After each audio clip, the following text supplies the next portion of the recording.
Bismillahirrahmanirrahim. Assalamualaikum warahmatullahi taala wabarakatuh.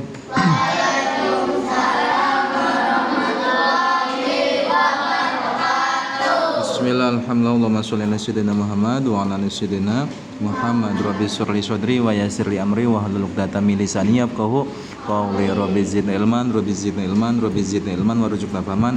Ya Fatahu ya Alim, ya Fatahu ya Alim, ya Fatahu ya Alim bi rahmatika ya arhamar rahimin.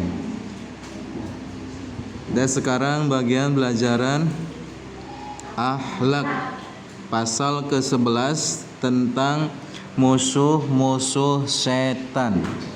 Sebelumnya, mau jadi musuh setan apa mau jadi teman setan?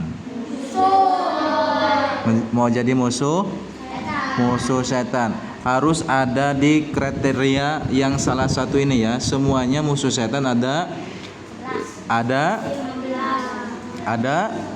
15. Yang ke satu, Nabi Muhammad Shallallahu Alaihi Wasallam. Musuh setan yang pertama yaitu Nabi Muhammad. Udah pasti Nabi Muhammad dimusuhi oleh setan karena Nabi Muhammad kekasih Allah yang menyebarluaskan agama Islam.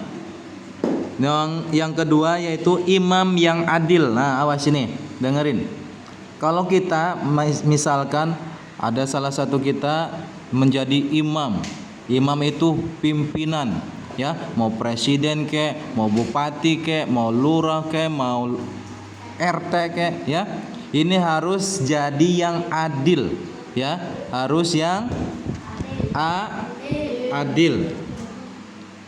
Harus yang adil. Kalau pengen maslahat dunia akhirat, jangan mikirnya tuh saudara, teman dekat aja, masyarakat yang jauh nggak dipikirin, itu namanya nggak adil, ya. Sedangkan kalau jadi pimpinan itu mau kaya mau miskin, ya masyarakat kita itu harus tetap diperhatikan, jangan menjadi hukum yang lancip ke bawah tumpul ke atas, ya.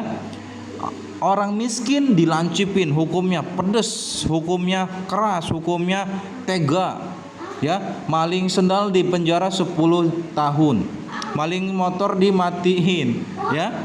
Sedangkan orang kaya yang maling triliunan itu nggak dimatiin, penjaranya mewah, ya. Nah, itu namanya hukum yang tumpul ke atas, yang tajam ke bawah. Masyarakat bawah itu ditajemin hukumnya. Jangan sampai begitu. Tetap kalau Cina nih, dengerin. Orang Cina nggak lihat anaknya presiden, nggak lihat anaknya tentara, nggak lihat anaknya polisi. Kalau korupsi, ya, tetap dimatiin, ditembak mati.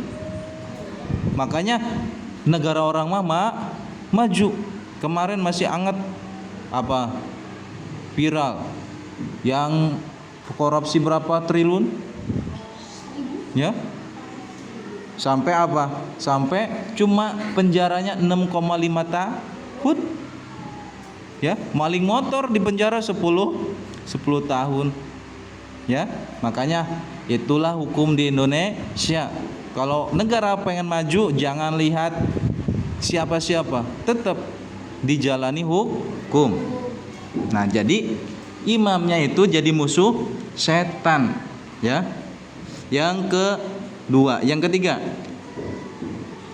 orang yang kaya tapi tawadu, tidak sombong. Tahu tawadu? Rendah diri. Rendah diri itu merendahkan diri saja, enggak sombong. Banyak punya mobil nggak dipamer-pamer, ya. Punya rumah, punya villa, punya apartemen nggak dipamer-pamer. Itulah orang kaya yang tawadu, nya rendah diri. Jarang ada orang kaya yang rendah diri. Mau jadi orang kaya? Bawaannya gimana? Kalau pengen jadi orang kaya gini, jangan berdoa, ya Allah jadikan aku orang kaya, nggak boleh, ya. Tapi kalau pengen jadi orang kaya, berdoa boleh, pengen kaya. Tapi ada akhirnya, biar aku jadi orang yang dermawan, ya. Kaya yang dermawan, orang kaya tapi dermawan. Apa itu dermawan? Silih asa, silih asuh, silih tulungan, ya. Itu namanya orang kaya dermawan. Lihat fakir miskin dikasih santunan, lihat orang yang susah ditolongin, bukannya sombong orang kaya, ya. Karena di surga itu nggak ada orang yang sombong. Ada juga orang kaya tapi dermawan. Boleh berdoa, boleh, ya Allah jadikan aku orang kaya, aku pengen jadi orang kaya yang dermawan, ya. Ya Sep, boleh nggak? Boleh. Tapi kalau ya Allah jadikan aku orang kaya, udah nggak gitu. Nah itu nggak boleh. Tapi kalau pengen jadi orang kaya, berdoanya begitu. Ya Allah jadikan aku orang yang kaya, aku pengen jadi orang kaya yang dermawan, yang silih asa, silih asuh, silih tolong, ya. Gitu yang ketiga. Yang keempat, orang yang berdagang dengan jujur, benar, ya, dagangnya jujur, enggak berbohong, enggak dikasih kepalsuan. Ini bagus, ini barang asli, ini barang ori, ya. Padahal mah beli diluakan. Itu namanya enggak jujur, enggak bener. Belanjanya aja dari sana cuma berapa? 50.000, ditawarin berapa? 150, ditawar 100, enggak boleh.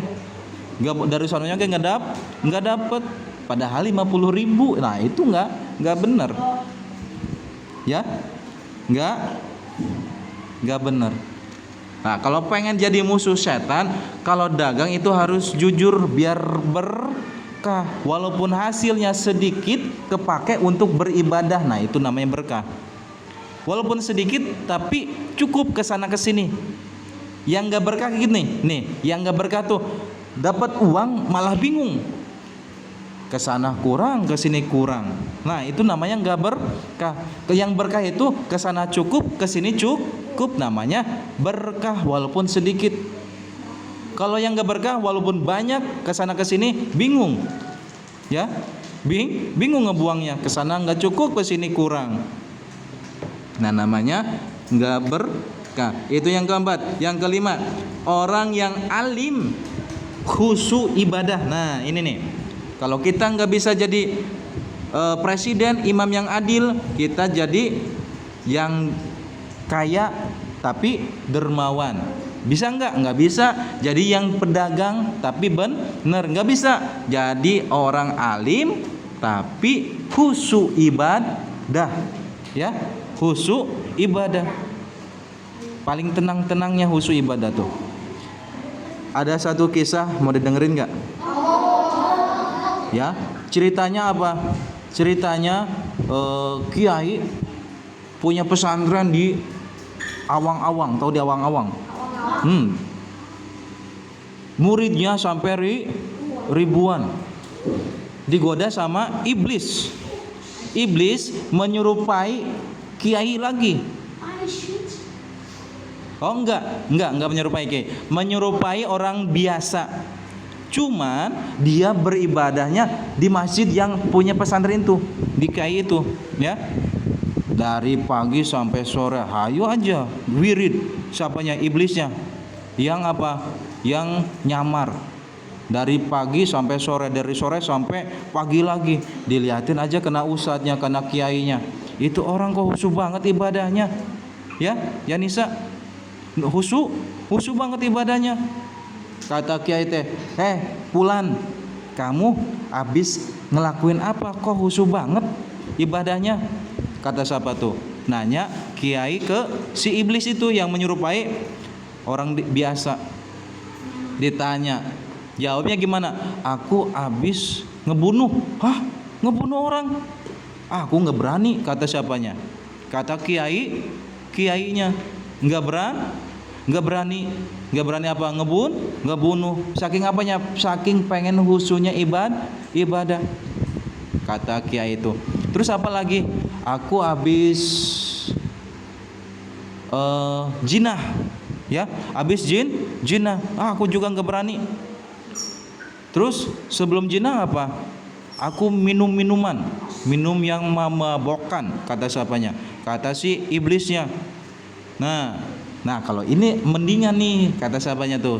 Kata kiainya. Ya, ini ada dalam kitab, ada kisahnya dalam kitab. Pas gitu, kata kiai itu, beli minuman ke warung, yang ngeladanginnya perawan. Kata Neng, dia juga nggak pakai jubah, nggak pakai itu, biasa aja. Neng minta satu, minum lagi, wah sampai pusing palanya, ya. Habis pusing lihat si Neng, langsung dijinahin. Habis dijinahin sadar, aku habis jinahin orang, langsung dimatiin. Kena siapanya? Kena kiainya. Atas saran siapa? Saran setan, yang akhirnya matiin iya, jinahin iya, mabok iya. Tuh, itu gara-gara apa? Gara-gara dari mabok.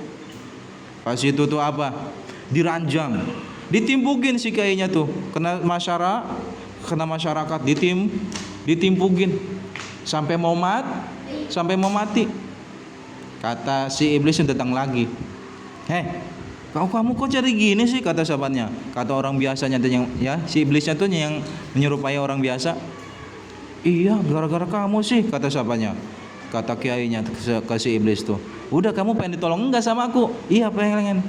Ya udah gini aja, kamu sekarang sujud sama aku, kata setannya tuh, ya, sujud sama aku. Aku kan diikat kakinya, tangannya diikat sampai udah berdarah, udah mau mati. Ya udah, kamu nggak bisa sujud, pakai mata aja.